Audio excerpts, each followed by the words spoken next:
Welcome to the Tech Report podcast, where we help businesses survive, thrive, and create value.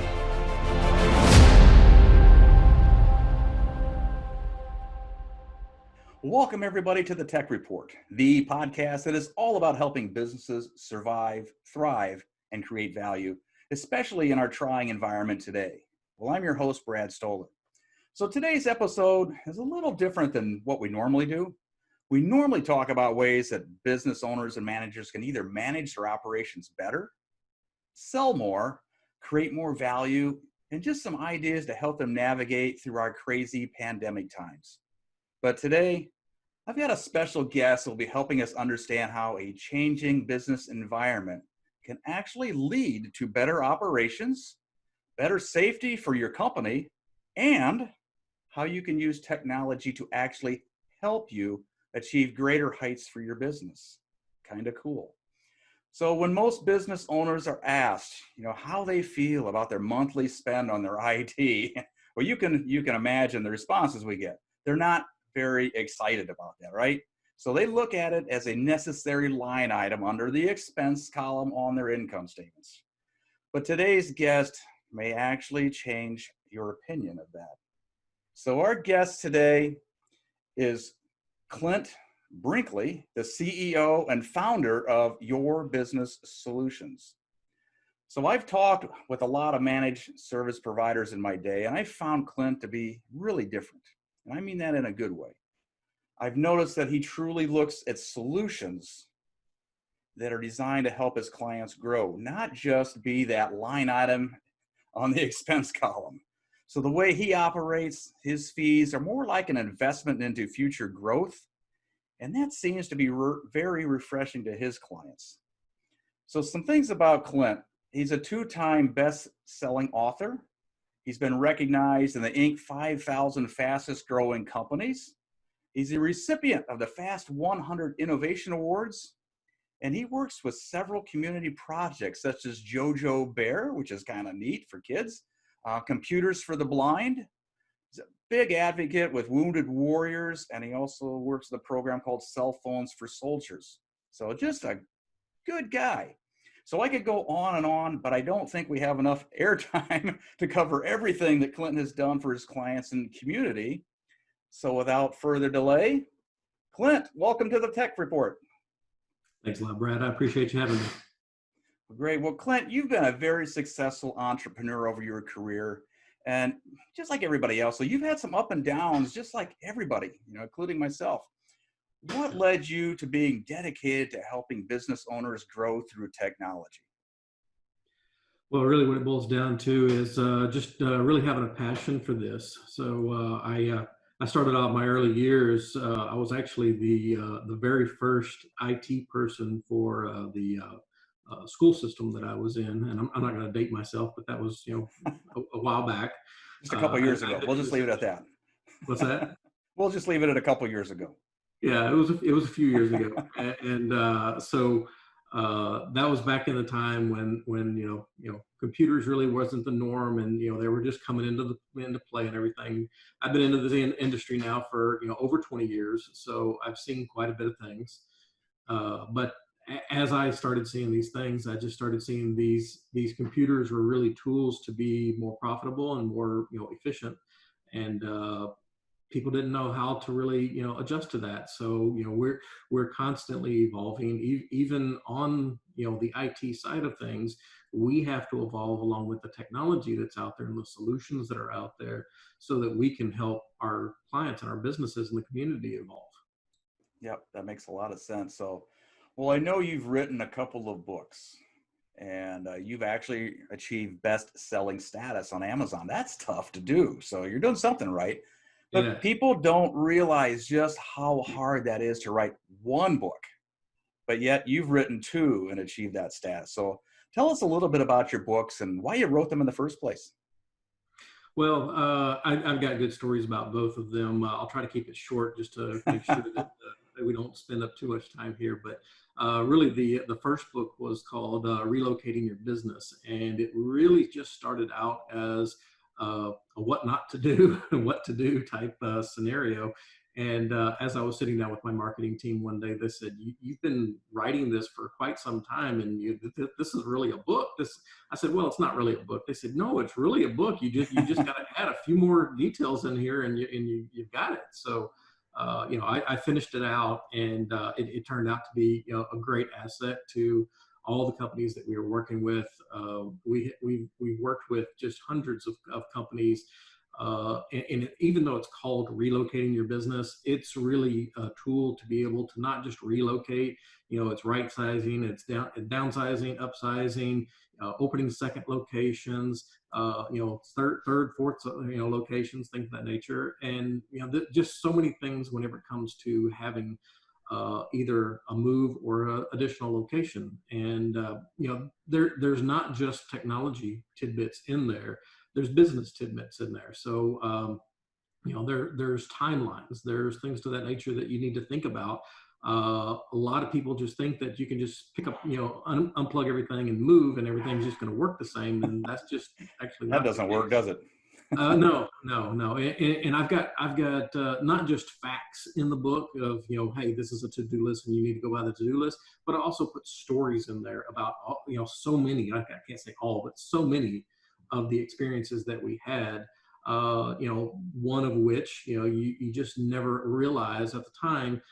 You take over somebody's space that, was previously in other companies. Right.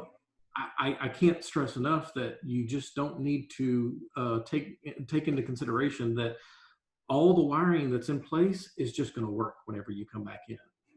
Because, in this day and age, people are coming in after hours and they're cutting cable up in the ceiling and they're pulling it out and selling it because it's copper.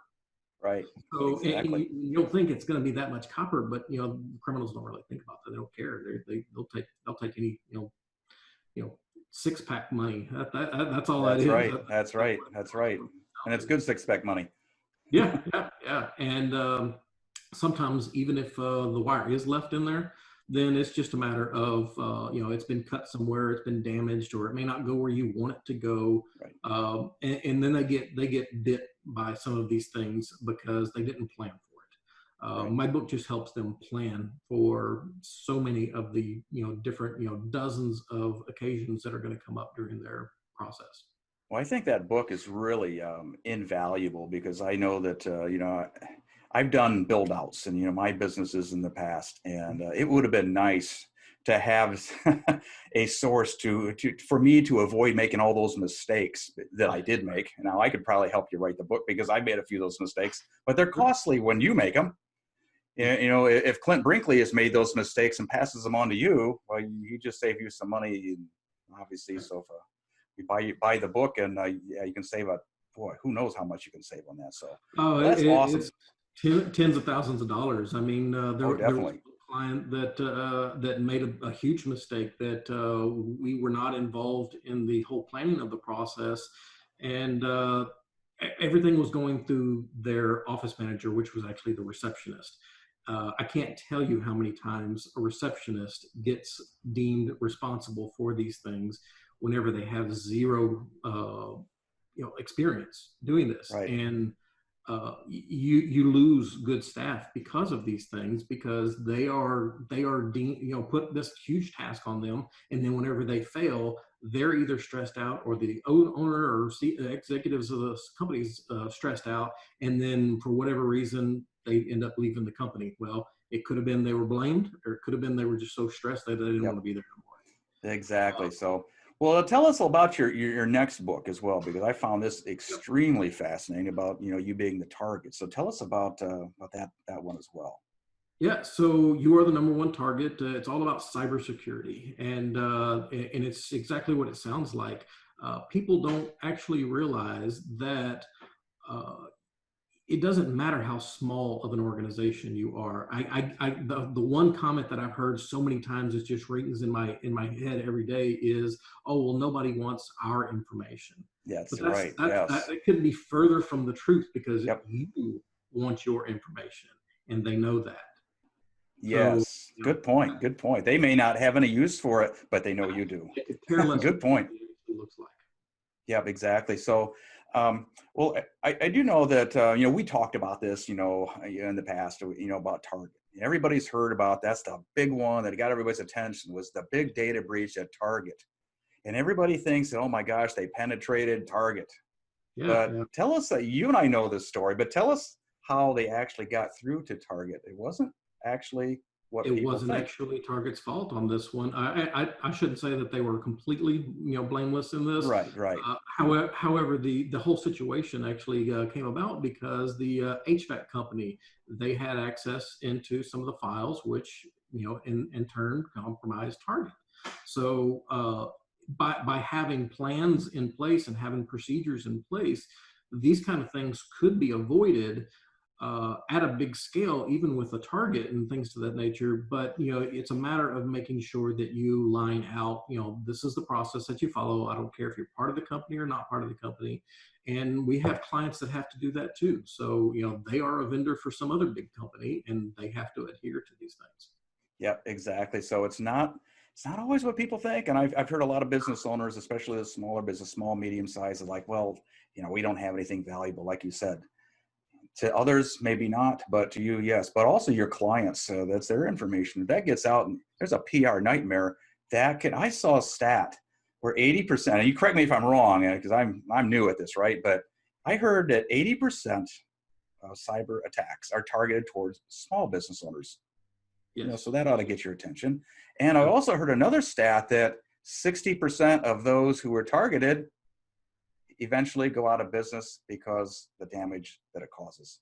So Absolutely. This is a great book for anybody that, if you really want to get caught up on, the things you can do to prevent just the whole gamut of cybersecurity. Clint, you had a great book, and I think everybody should read that. That should be especially today's environment, that should be a very, very top of the chart books, I guess, for everybody to read. So, well, let's talk about your business here. Yep. So when we spoke earlier, and from the research I've done, okay, you aren't normal. And I mean that in a good way. Okay. Most managed service providers. Thank you. Yeah. Spouses are good at telling you that stuff, I know. But most managed service providers, they simply provide technical help to keep an office or offices of the clients operating, if you will. Mm-hmm. But you seem to go to another level. And what you actually seem to help your clients actually use technology to become part of the growth plans, Right. which is a little different. So tell us a little of why you feel technology should really be not almost, but it should be a growth tool, not just that evil thing on the expense of the income statement. Yeah. So really what it boils down to is technology is here to help us innovate and streamline. And some companies, it's usually the smaller companies that don't see that yet. They think of it as a line item expense, just like you were talking about. But with a little bit of preparation and some discussions with your executive teams, I sit down with C-level people all the time, and my question to them is, what are you going to be doing this year, next year, 5 years from now? Do you have an exit strategy? What are your growth plans? Are you planning on buying companies? Are you trying to sell the company? Are you doing this, that? And so we're asking some very critical questions.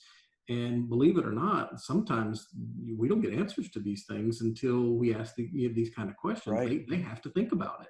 Right. But because they think about these things, that helps us help them. And that's what it's all about. We want to ask that critical question to make you think, so that we can help you get over obstacles and hurdles and growth problems that you've been having and things that you haven't considered yet.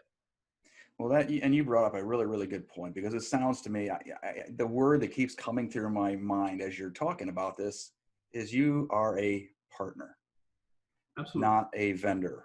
And I happen to subscribe to that same philosophy. I don't like to be thought of as a vendor either. Absolutely. So we share that, and hats off, because I know that is actually so rare in the managed service provider industry that usually somebody picks up a phone, hey, my server blew up. There's a whole nother story on that. But anyways, that's what a lot of people think of when they think of, oh, he's the computer guy that takes care of our network. but that's not exactly what you subscribe to. And I think that's very admirable. So hats off to you on that. That's great. Appreciate that. Thank you. So I know we talked a little bit about this already with the target and everything, but I want to go back to this a little bit because this is such a big, it's a problem, and it's not going away. It's getting more and more and more. So the topic with large companies, data security, but it's the smaller businesses who are being attacked more and more by cyber criminals. So what can really happen to the smaller businesses when they don't keep up with the most current, and I said current, cybersecurity methods? And what do you feel every business really should do, not only protect their clients, but also themselves? Oh man, that is such a loaded question. And It is, I know, and I'll tick, timer's going. yeah, No, yeah, I know exactly. This could be on this all day. So let's just kind of pick this apart real quick. So, first of all, I even wrote an article about this. I've posted a few things on LinkedIn recently.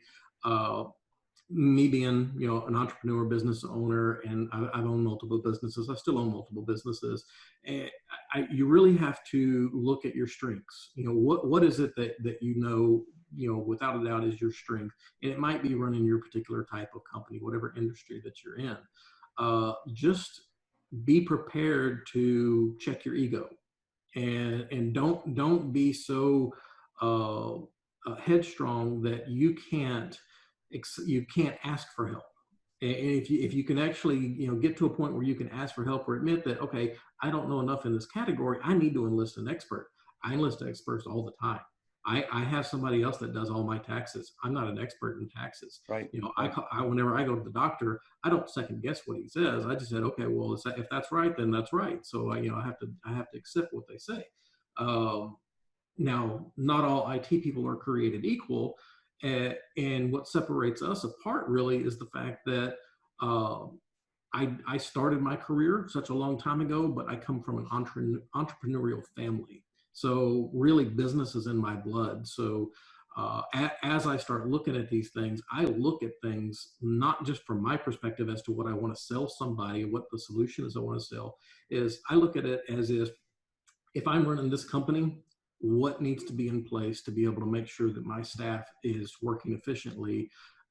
Maybe we can cut some things here. So if we can process more efficiently, we don't have to have 11 staff members, we can have 10 staff members, and that's going to help the bottom line. And it's all about the efficiency then. So, and you can't get over efficient, but you can definitely make sure that you put the right amount of effort on things, putting the right softwares in place, putting the right hardware in place. Without all of that, you have a tendency to create a recipe for disaster. Yes, exactly. And for those of you listening, I can attest to the efficiency of Clint Brinkley. When we are talking, he's like, "Well, hang on, I was like, done." And I'm getting all these messages. I get emails. I get all this the info that we just talked about 2 seconds ago. I got it, and that's how efficient you are. I know you even do your. It impressed me so much. I actually, when Clint and I were talking about, hey, how do you do your sales proposals? It doesn't take you a lot of time. He goes, "Oh, hang on a sec, off," and I got a sample right there. He showed me how he and he does this right on the spot. And probably you're probably the most efficient person I've run across, other than my wife. Well, see, what I credit this to is I've read a book a long time ago from Andy Grove. Andy Grove used to run Intel. He was one of the founding members out there, and he created a system. And John Doers is now one of his disciples that goes out there and preaches it, because we've lost Andy several years ago. But it's all about creating OKRs, and which is objectives and key results, and that's how Google was built. John Doerr actually sat down with the two founders of Google, and they implemented this and still run it to this day. And that's how I run this company. Yeah, and you run it very, very well. I will attest to that. So I know we've covered a lot, but what didn't we cover? I mean, my questions, I can only ask what I know about. What should business owners factor in when it comes to their networks, growing their business, mistakes they make? What did we miss so far? So, I mean, we've talked a lot of high-level things, and without trying to get into the weeds, Really, it's a matter of taking a really close look at, how your network is set up. Don't make the mistake of just saying, okay, well, I've never had a problem, so I'm good. Um, I've done these podcasts and these interviews and things like this for many years now. I remember back in 2017 that one of the interviews that I was doing at the time, we had just crossed over the the 1 billionth hack of the year, and this wasn't even all the way through the year at that point in time. I think we were about the time of this year, so it's mid year, and as we got to the end of the year and as we got to the next year, we're crossing into tens of billions of attacks every single year. So it's not a matter of if you're going to be hacked, it's a matter of when you're going to be hacked at some point, because you don't put everything in place. The reason that people get hacked is because they don't have good processes and procedures in place to be able to make sure that these things don't happen. They don't even know sometimes that they've been hacked for a very long time. And that's a scary thought. So, there's a lot of preparation that needs to be, taken a look at. Look at your systems with a very close magnifying glass and make sure that you've covered all your bases. And never think that, I'm good. That's like telling the doctor, no, I don't need to take that pill, and then a week later you die. Exactly. That's what you're setting yourself up for. Yep, exactly. So, well, Clint, tell us a little bit about, okay, so people might have some questions here.